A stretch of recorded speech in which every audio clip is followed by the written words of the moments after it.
dark, highly volatile waters of the Strait of Hormuz are currently witnessing a massive shift in military power. For years, the Iranian Revolutionary Guard Corps believed they held the absolute ultimate geographical advantage. They were entirely convinced they possessed the specific tactical capability to completely choke the global economy at will. Their master plan relied on a terrifying, highly aggressive, asymmetrical warfare doctrine known as the Swarm. They built thousands of cheap, heavily armed fiberglass speedboats designed to completely overwhelm massive American warships. The mathematical calculation was simple. A billion-dollar destroyer simply cannot track and destroy 50 incoming suicide boats simultaneously. Tehran believed that this specific threat effectively neutralized the overwhelming technological superiority of the United States Navy.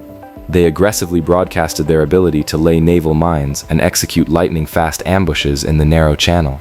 And for a brief, terrifying period, naval commanders in Washington were genuinely extremely concerned about this vulnerability. But the United States military does not simply accept a tactical disadvantage on the global chessboard. If a multi-billion-dollar guided missile destroyer is the wrong tool to fight a massive swarm of speedboats, you simply stop using the destroyer, and you unleash the absolute apex predator of the littoral combat zone.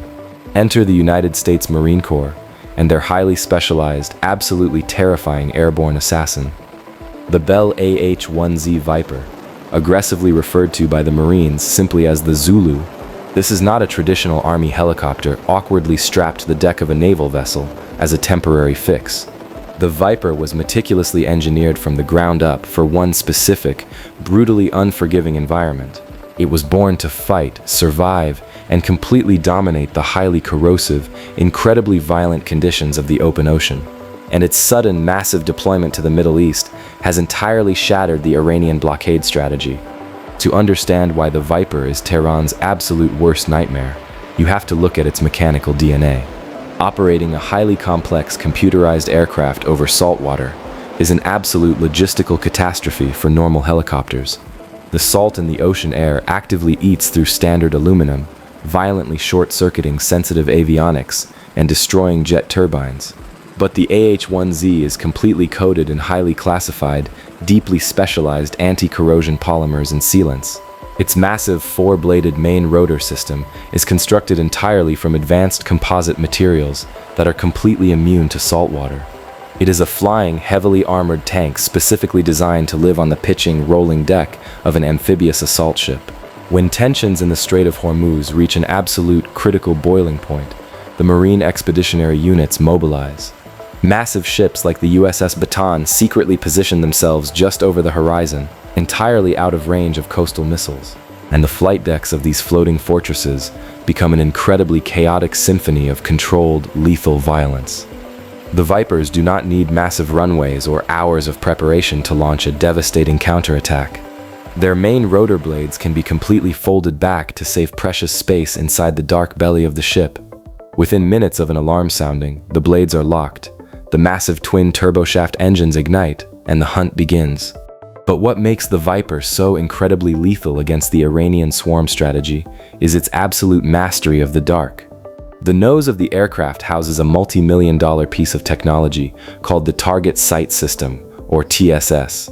It is arguably the most advanced, highly capable infrared and electro-optical sensor ever mounted on a combat helicopter. The TSS allows the Viper pilot to see a tiny, unlit fiberglass speedboat bouncing on the waves from over 20 miles away. The Iranian fast attack crews aggressively rely on the cover of absolute darkness to execute their deadly ambush tactics. They turn off their running lights, throttle their engines, and believe they are completely invisible to the American fleet. But the Viper pilot is watching them in stunning, high-definition thermal imaging from an altitude of 3,000 feet. The American crew can see the heat radiating off the outboard motors and the body heat of the Iranian commandos. The enemy is completely, undeniably targeted before they even realize an American aircraft is in the same area code. Once the targets are actively locked into the flight computer, the Viper unleashes an apocalyptic level of kinetic energy. The primary weapon for erasing a swarm of speedboats is the 20mm M197 three-barreled rotary cannon.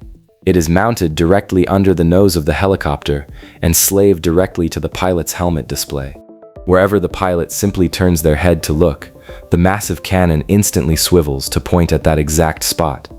It fires a devastating barrage of high explosive incendiary rounds that absolutely shred unarmored fiberglass vessels.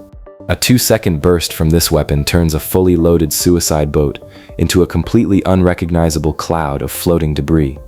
But the Viper does not just rely on its heavy cannon to completely control the maritime battlespace.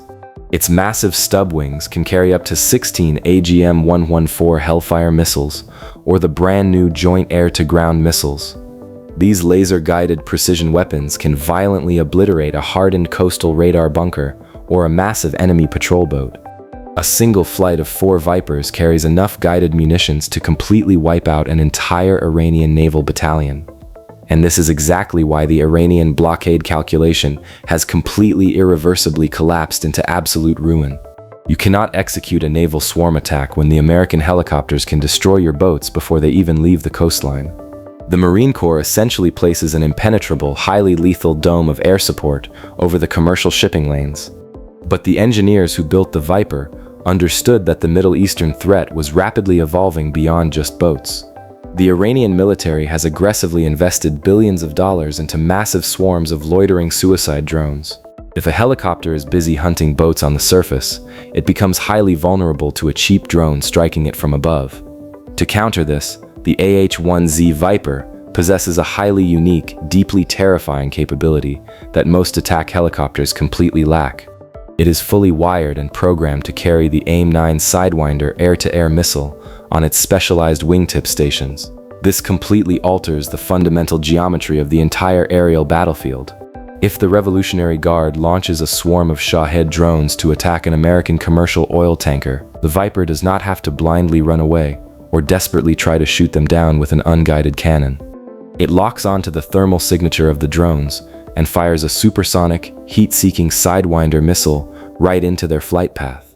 The AH-1Z is essentially acting as a heavily armored, low-altitude fighter jet, capable of dominating both the sea and the sky.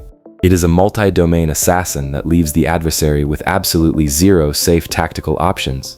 Recent highly classified deployments in the region have already proven the devastating psychological effect of this aircraft. When the distinct aggressive thumping of the Viper's 4-bladed rotor is detected by Iranian coastal listening posts, the fast attack boats simply refuse to leave their heavily fortified, camouflaged concrete bunkers. The enemy commanders know that stepping out into the open water means immediate, highly explosive death. This is the ultimate, unspoken reality of true geopolitical power projection in the modern era. You do not win a war by simply reacting to the enemy's aggressive maneuvers. You win the war by deploying a weapons system that makes the enemy absolutely terrified to even turn the key. The United States Marine Corps has effectively closed the mathematical loophole that Iran was trying to exploit. The massive, vulnerable American destroyers are now safely escorted by squadrons of highly lethal, saltwater-resistant flying tanks.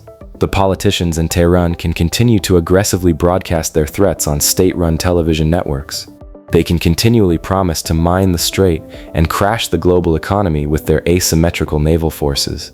But the reality on the dark water is fundamentally, undeniably different than the propaganda they are selling. The Strait of Hormuz is completely, overwhelmingly dominated by the AH-1Z Viper. The multi-billion-dollar Iranian blockade strategy has been quietly neutralized by the Marine Corps' ultimate airborne predator. The trap was set, but the absolute wrong prey flew directly into it.